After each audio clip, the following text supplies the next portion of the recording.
aos quais saúdo na pessoa do associado Dr. Felipe Haas, da doutora Tatiana Borsa, que é presidente da Comissão Tribunal do Júri, da associação que eu represento, servidores e demais presentes.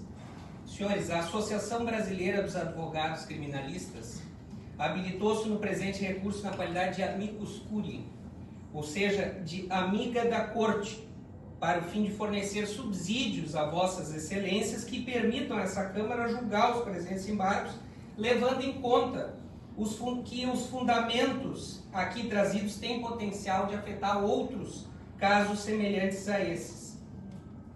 A Abracrim é uma entidade, senhor presidente, senhores embargadores, sem fins lucrativos, presente em todos os estados do país, que possui mais de 30 anos de existência e congrega advogados que exercem as suas atividades primordialmente na esfera criminal. E dentre as suas finalidades estatutárias está a defesa das prerrogativas da advocacia e do Estado democrático de direito. A Abracrim, senhores, não vem aqui defender o réu deste processo. Nós nem sabemos quem é o réu desse processo, nós não sabemos qual é o caso concreto.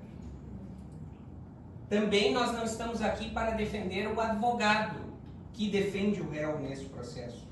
Nós não vamos defender os advogados que atuaram nesse julgamento.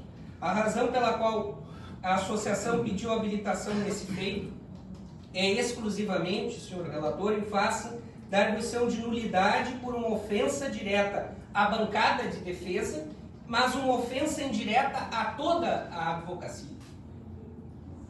O eminente relator da apelação originária, o desembargador Marcelo Bertolucci, expôs no seu voto que o promotor de justiça que atuou em plenário no presente feito referiu que um dos advogados da bancada de defesa havia defendido em outro julgamento um indivíduo que seria a liderança de uma organização criminosa. E a partir disso, o senhor promotor quis induzir o raciocínio dos jurados no sentido de que se o advogado defender um líder de facção, é porque o seu constituinte neste processo também pertenceria a esta mesma facção.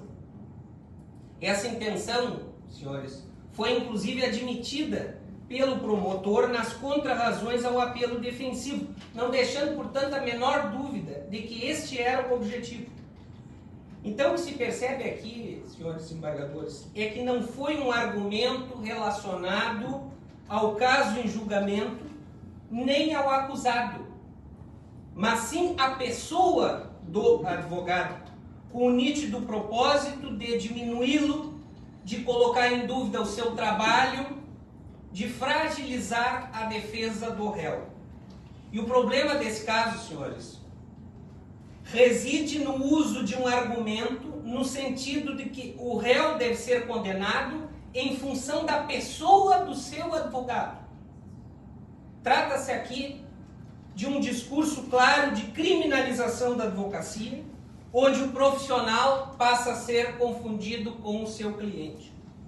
E isso precisa ser repelido pelo Poder Judiciário, porque isso fere diversos dispositivos legais e fere a própria Constituição, como muito bem colocado no voto do eminente relator, desembargador Marcelo Bertolucci. Se vossas excelências votarem hoje para afastar esta nulidade, lamentavelmente, senhores, esta decisão irá legitimar novas agressões contra a advocacia.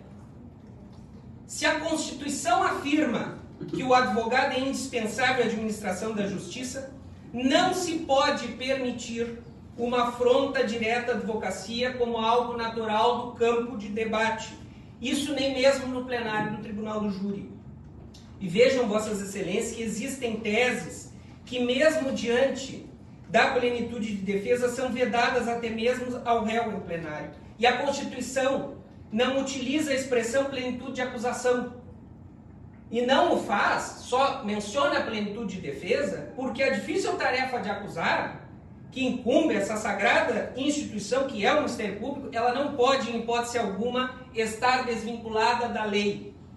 É importante que se diga aqui que não se trata de uma disputa entre advocacia e Ministério Público. Todo o oposto, senhores. A advocacia tem a maior deferência ao Ministério Público, E se um advogado ofender um promotor, ele será e deve ser punido pelo seu excesso. E eu quero crer que este foi um caso isolado, senhores, que tenho certeza que não espelha o pensamento da imensa maioria dos combativos promotores de justiça do nosso estado do Rio Grande do Sul, que, nada obstante suas firmes convicções, reconhecem sim a dignidade da advocacia e reconhecem que o direito de defesa no processo penal é justamente um dos grandes pilares do Estado Democrático de Direito. Com a máxima vênia do entendimento da nobre revisora, desembargadora Viviane, na apelação, as limitações às teses que as partes podem arguir em plenário, em debates no Tribunal do Júri, elas não estão restritas apenas ao artigo 478 do Código de Processo Penal, nem apenas à DPF 779, que é aquela que vedou a legítima defesa da honra. Porque não se trata aqui de limitar a natureza performática dos debates, nem a liberdade de expressão. O fato é que o judiciário não pode permitir que as partes utilizem discursos de ódio e discursos que contrariem a legislação. Muito menos a acusação, que, volto a dizer, está adstrita aos limites do princípio da legalidade. O insulto à advocacia, senhores desembargadores, implica uma grave violação ao devido processo legal, porque representa uma afronta ao direito de defesa. E esse tipo de conduta, em frente a um conselho de sentença no Tribunal do Júri, macula o julgamento, na medida que expõe os jurados ao questionamento sobre a própria credibilidade do advogado para sustentar as suas teses. E isso acaba refletindo sobre o réu que está em julgamento. Cabe ao Poder Judiciário coibir esses excessos, senhores. A liberdade de expressão e a imunidade funcional não podem ser utilizados como um escudo para cobertar violências de cunho pessoal. E é o caso aqui. Ao exercer a advocacia, o advogado não defende o crime que possa ter sido cometido pelo seu constituinte. Desta forma, senhores, o desrespeito ao profissional é uma afronta ao próprio direito constitucional de defesa. O fiscal da lei, o promotor de justiça, o promotor que viola garantias fundamentais, ele compromete a credibilidade do próprio sistema de justiça. E essa postura afeta a regularidade do ato processual, razão pela qual isso implica a nulidade do julgamento.